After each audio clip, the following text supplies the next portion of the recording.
have weather issues. We have, obviously here in Houston, we have a lot of heat that compromises our system. So we want to make sure that our braking system and the trains are at the best shape possible.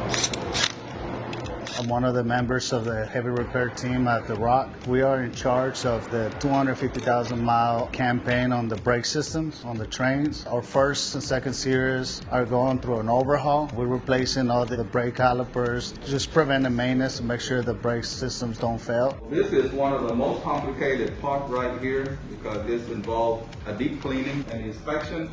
As an elevator technician, our job is always to maintain our vehicles into the best shape possible. We have to be extremely diverse when it comes down to mechanical, electronics, electrical. We have to run down from replacing light bulbs to replacing brake systems. You have to have a good understanding of your mechanical, electrical, electronics, how to read schematics, how to deal with high voltage because the trains run on 750 volts. So that's quite dangerous. We have to be prepared. We have to be well knowledgeable in what we're doing. We have to have a train that runs at 100% when we supply service to the community. We'll make sure the riders are safe.